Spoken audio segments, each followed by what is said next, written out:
This has been a wonderful session, and Archana, it was a very nice experience. Thank you so much. As well as Mr. Amol, your talk about the sleep and everything was very much impactful. And I'm also here to say something more about all these such type of alternative therapies, which are always going to be helpful for the survival of the mankind. So we all know that there is a huge mental crisis around, and globally, if you see, there are approximately more than 450 million people who suffer from such type of disorders. Ultimately, it hampers the overall well-being of the person as well as the social structure. At the same time, when we consider this, the working culture also affects. Many times, we have seen people with mental issues losing out on jobs, ultimately affecting the families, and this is it has a cascading effect, leading to a complete disastrous situation for the person himself and the family.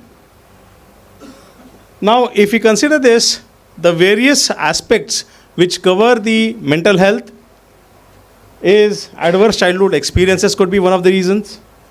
Adult challenges, we all have experienced that in some or the other manner. Social isolation, though it is a taboo in current scenario, but many times indirectly certain groups do practice this. And loss and bereavement is a very known fact for the same. Economic pressures, so well we might earn, but still any of the person who all are sitting over here, I don't think you have gone, no one has experienced this. Is anyone who has not experienced economic pressure? Please raise your hand. Yeah, no one dares to do that because ultimately it's a fact, right? And ultimately unmet expectations.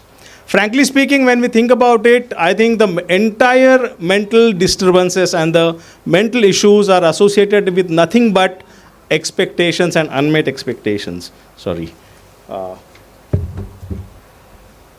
So ultimately this has to be catered, and if a person is mentally well-being, he's been considered and we cater to that, we will get a healthy person, a healthy family, and ultimately a healthy society and a healthy nation, ultimately leading to a healthy globe. All right. So it is, though many a times so happens that it is under wraps. Mental health is not publicly discussed.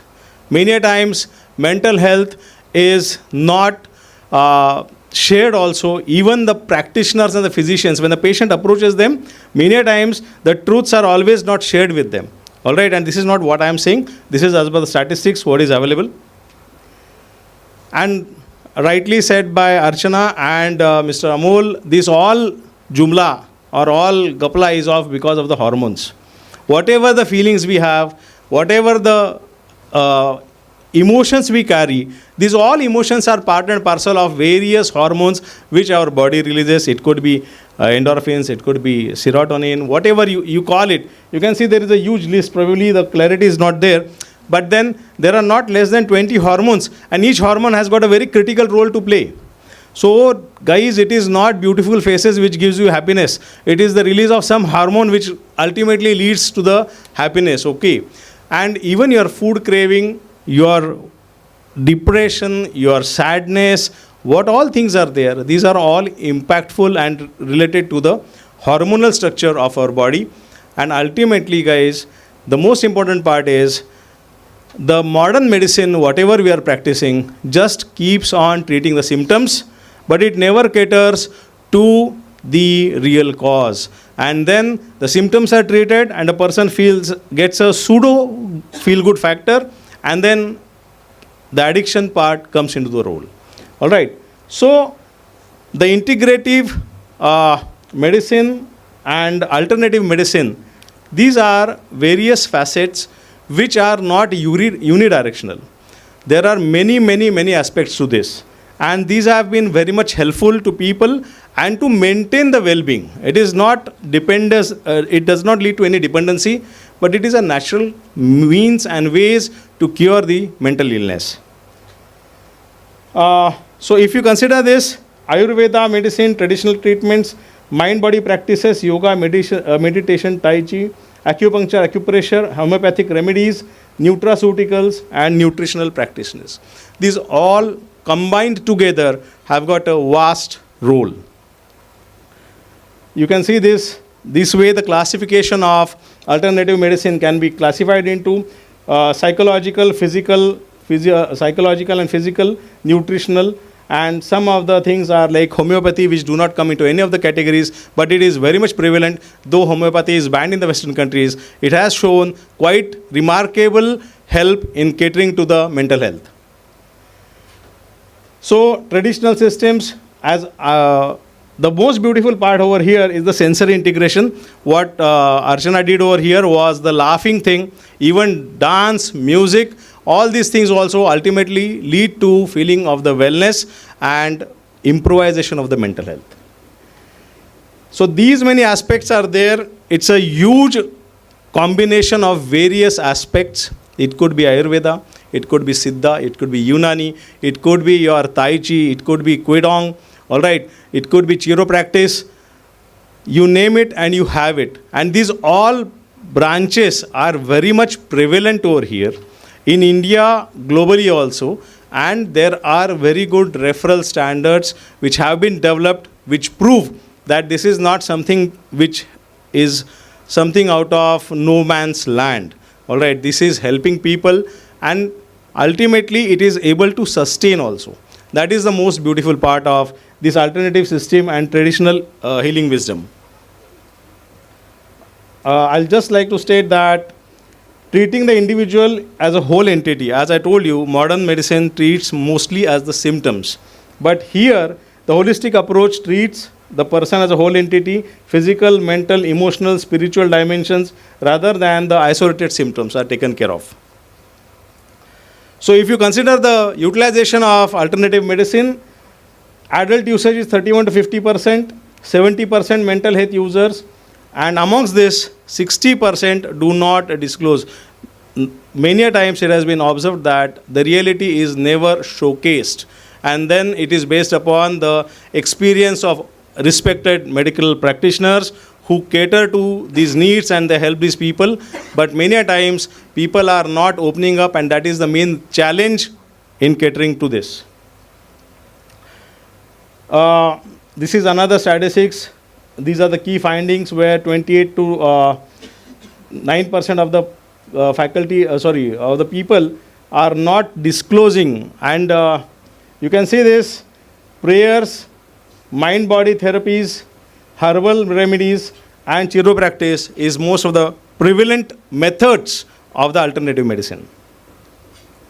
And so why is it preferred? Like, why people are opting? The best part is it is thought that it is fewer side effects. Patient autonomy is there. It can be self-practiced like. Cultural resonance is there. It percolates in the history of our culture, as well as holistic focus, meditation, spirituality always helps. Ultimately, the medicinal plants are also one of the most important ingredients of this alternative medicines. Here we can see these plants like Brahmi, Manduk Parni, or even Shankpushpi. They are having authenticated clinical claims which help in curing or helping in even memory boosting. And ultimately, anti-nootropic, CNS acting, CVS acting, so many drugs are there which are obtained from the natural resources. So, considering this, the implementation or following of CAM is huge. I am trying to just squeeze my talk in the time which has been stipulatedly given to me. So, I am trying to be a little bit fast and not elaborating much. But I am very much sure that whatever I want to share has been very well reached out to you all. So the Indian market, if you see the global market, it is approximately around, say, projected to reach about 791 billion by 2032 with a rise of 21.37 CAGR, that is compounded annual growth. And in India, right now, 26.53 billion is the market share, and which will go up to, say, by 6.66% it is increasing, and it is a request to all that we need to have some faith in these systems. The modern practitioners have a feeling that this is completely not as per the norms, or this has got no validation, but there are many branches, many processes where validation is being practiced, and there are results people are getting out of it. And the last slide of mine is something beyond everything of this, and that is ultimate spirituality. I firmly believe that the main causative agent for our all mental imbalances is the Shadripus, or the 6 enemies of the mind. That is Kama, Krodha, Lobha, Mada, Moha and Matsara. All right? And the Ashtapashas, which are the 8 fitters, ultimately Ghrina, Shanka, Bhaya, Lajja, Jugupasi, Kula, Shila and Man. That is the egoism. I think the worst enemy of any person over here or on this planet is its own ego. And if we are able to cater to that, then probably all the mental issues can be taken care in a very subtle manner. So with this, I would like to stop. Thank you all. Thank you, Dr. Bhatia sir, for giving us this opportunity. I belong to Indira University School of Pharmacy. This is our beautiful campus, and I am thankful to Dr. Dita Shankar and team School of Pharmacy for all this. Thanks a lot.